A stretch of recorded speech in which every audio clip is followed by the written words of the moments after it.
Dunyoda ro'y berayotgan so'nggi xabarlar bilan efirda xalqaro kundalik. Assalomu alaykum. Tramp Qatar sovg'a qilgan 400 million dollarlik uchar qasrni namoyish qildi. Amerika Qo'shma Shtatlari prezidenti Donald Tramp Qatar tomonidan sovg'a qilingan yangi prezident samolyotini jamoatchilikka taqdim etdi.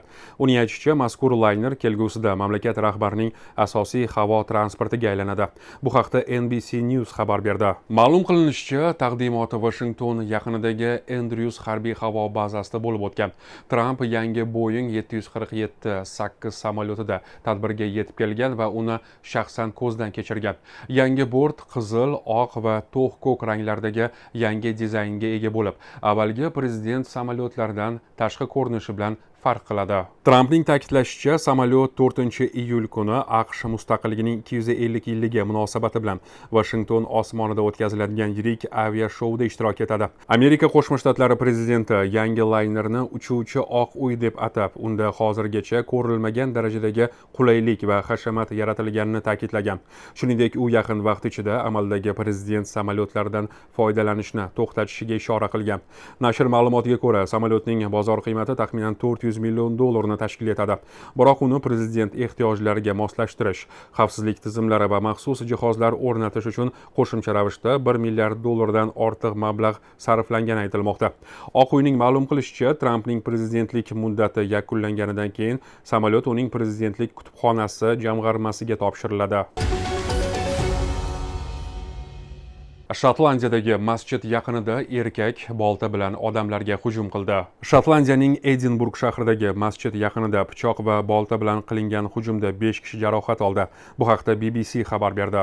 Ma'lum qilinishicha, voqea kechqurun sodir bo'lgan. Mahalliy vaqt bilan soat 20:50lar atrofida politsiyaga shaharning g'arbiy qismidagi masjid yaqinida 2 kishi hujumga uchragani haqida xabar kelib tushgan. Keyinroq 36 yoshli erkak yana 3 nafar shaxsga ham hujum qilgan. U ko'chmas mulk agentligi yaqinidagi odamlarga tashlangan. Shuningdek, yonilg'i quyish shoxobchalaridagi bir nechta avtomobillarga zarar yetkazgan.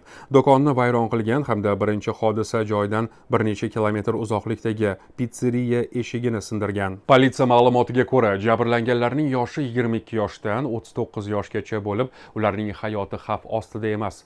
Hodisa yuzasidan tergov ishlariga terrorizmga qarshi kurash bo'linmasi ham jalb etilgan. BBC ma'lumotlariga ko'ra, hujum diniy nafrat zamirida sodir etilgan bo'lishi mumkin. Shotlandiya birinchi vaziri Jon Suini mamlakatda zo'ravonlik, irqchilik va murosasizlikka o'rin yo'qligini ta'kidlagan. Qo'lga olish vaqtida gumonlanuvchi mamlakatni himoya qilayotganini baqirib aytgani xabar qilinmoqda.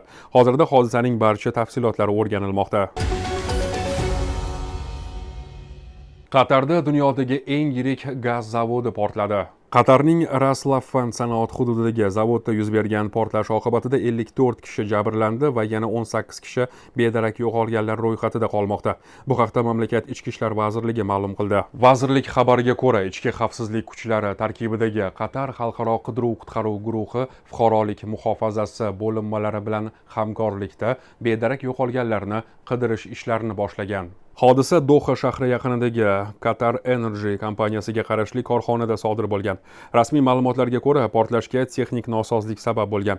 Ayni paytda hech qanday sizib chiqish holati qayd etilmagan. Qatar Energy kompaniyasi ishlab chiqarish jarayonini ishga tushirish vaqtida Barzan gaz taqsimlash punktida portlash va yong'inga sabab bo'lgan hodisa yuz berganligini tasdiqladi.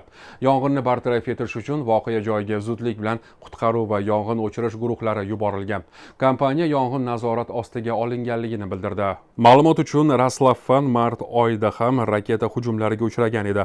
O'shanda zarbalar Qatar Energy infratuzilmasiga jiddiy zarar yetkazib, yirik yong'inga sabab bo'lgan. Mazkur korxonalar dunyodagi eng yirik suyultirilgan tabiiy gaz ishlab chiqarish va eksport markazlaridan biri hisoblanadi. Ingushetiyada 8 yoshli qahramon bir necha kundan beri qidirilmoqda. 15-iyun kuni Ingushetiyaning Qorabuloq shahrida bedarak yo'qolgan 8 yoshli Xizr Derbichevni minglab odamlar qidirmoqda. Ma'lumotlarga ko'ra, Xizr daryoda cho'ka boshlagan do'stini qutqarish uchun suvga sakragan. Do'sti daraxt ildizlaridan ushlab omon qolishga muvaffaq bo'lgan, ammo Xizrni kuchli oqim olib ketgan. Qidiruv ishlari bir necha kundan beri davom etmoqda. Unda Ingushetiya va va Shimoliy Kavkazning boshqa hududlaridan kelgan minglab ko'ngillilar ishtirok etmoqda. Qidiruvchilar daryo o'zani, sohil bo'yi va atrof hududlarida qidirish ishlarini olib boryapti. Kuchli yomg'irlar tufayli suv sathi ko'tarilib, oqim tezlashgani qidiruv ishlarini qiyinlashtirmoqda. Shu bilan birga mahalliy aholi ko'ngillilarga oziq-ovqat va suv yetkazib berib yordam ko'rsatmoqda. Chikagoda otishma sodir bo'ldi. Amerika Qo'shma Shtatlarining Illinois shtati Chikago shahrida noma'lum shaxslar otishma sodir etdi. Oqibatda kamida 13 kishi jarohatlandi. Bu haqda shahar politsiyasiga tayanib ABC telekanali xabar berdi. Qayd etilishicha, qizil rangli avtomobil odamlar to'planib turgan joyga yaqinlashgan va avtomobil ichida bo'lgan 2 kishi o't ocha boshlagan. Shundan so'ng noma'lum shaxslar voqea joyidan yashirinishgan. Hozirgi vaqtda politsiya xodimlari jinoyatchilarni qidirish bilan shug'ullanmoqda. Kriminologlarning fikriga ko'ra, qurol nazorati bo'yicha ko'p yillardan beri davom etayotgan muhokamalarga qaramay, jamoat joylarida sodir etiladigan bu kabi ommaviy zo'ravonlik holatlari Amerika shaharlari uchun jiddiy muammo bo'lib qolmoqda. Chikago tarixan ko'cha jinoyatchiligi darajasi yuqori bo'lgan AQShning eng yirik megapolislari qatoriga kiradi. Biroq shaxsi aniqlanmagan o'q otuvchilar bilan bog'liq ushbu hodisa hujumning rejalashtirish bilan emas, balki to'satdan sodir etilganligidan darak berishi mumkin. Shahar politsiyasi turar joy mavzelarida otishmalar soni keskin ortishini muntazam ravishda qayd etib turadi. Ammo shahar markazida tasodifiy yo'lovchilarni nishonga olib o'q uzish holatlari ancha kam kuzatiladi va odatda federal xizmatlarning kuchaytirilgan e'tiborini tortadi. Siz dunyoda ro'y bergan so'nggi xabarlar bilan tanishdingiz. O'zbekiston 24 radiosini ijtimoiy tarmoqlarda kuzatishda davom eting. Xayr, salomat bo'ling.